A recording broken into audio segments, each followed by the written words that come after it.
السلام علیکم۔ چار دوست سیر سپاٹے کے لیے ذاتی گاڑی میں سفر پر روانہ ہوئے۔ وہ ہنستے مسکراتے گپیں لگاتے اور سفر سے لطف اندوز ہوتے جا رہے تھے۔ خدا کا کرنا ایسا ہوا کہ ایک جگہ ان کی گاڑی کا ٹائر پنچر ہو گیا۔ وہ کم آبادی والا علاقہ تھا اور قریب کوئی پنچر لگانے کی دکان ہی نہ تھی۔ قسمت کی ستم ظریفی دیکھیے کہ ان کے پاس سٹپنی بھی نہ تھی۔ وہ چاروں سخت پریشان ہوئے کہ اب کیا کیا جائے۔ ٹائر کو کھول کر پنکچر والے کے پاس جانے کے علاوہ اور کوئی حل نہ تھا۔ انہوں نے ٹائر کو کھولا اور دو دوست اسے پنکچر لگوانے کے لیے لے گئے، جبکہ دو گاڑی کے پاس ہی رہے۔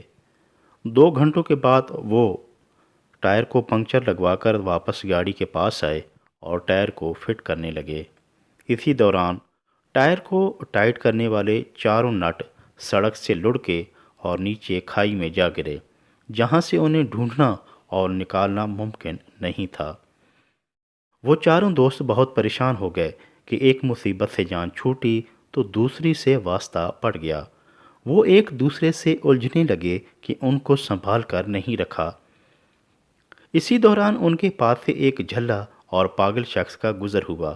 وہ ان دوستوں کی باتیں سن کر رک گیا۔ وہ غور سے گاڑی کو دیکھنے لگا، پھر ان دوستوں سے پوچھا کہ کیا مسئلہ ہے۔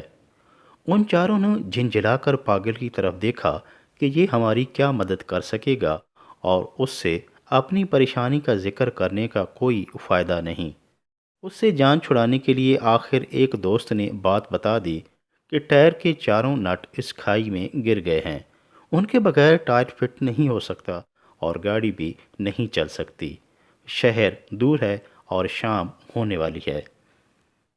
جھلے نے بات سنی تو اپنی توتلی زبان میں بولا، بھائیو، یہ تو کوئی مسئلہ ہی نہیں۔ آپ کا ٹائر فٹ ہو سکتا ہے اور گاڑی بھی چلنے کے قابل ہو سکتی ہے۔ یوں تم قریبی شہر تک پہنچ سکتے ہو۔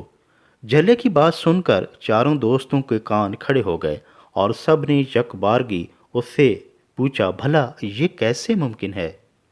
جھلا بولا، باقی تینوں ٹائروں سے ایک ایک نٹ کھول لو اور اس ٹائر کو فٹ کر لو، یوں تم شہر تک پہنچ سکتے ہو اور وہاں سے نئے نٹ خرید کر چاروں ٹائروں کے نٹ پورے کر سکتے ہو۔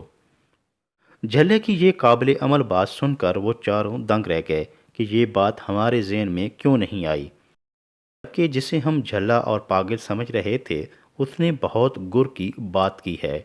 واقعی ہر ٹائر کو 3 نٹ بھی لگے ہوں تو گاڑی چلنے کے قابل ہو سکتی ہے اور احتیاط سے چلاتے ہوئے شہر تک پہنچا جا سکتا ہے۔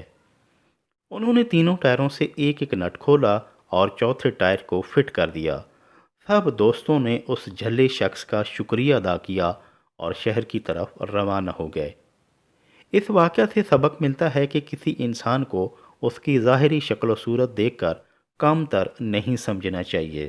کسی بھی کام کو کرنے یا سفر پر روانہ ہونے سے پہلے اس کے تمام ضروری لوازمات پورے کر لینے چاہیے تاکہ کسی پریشانی کا سامنا نہ کرنا پڑے۔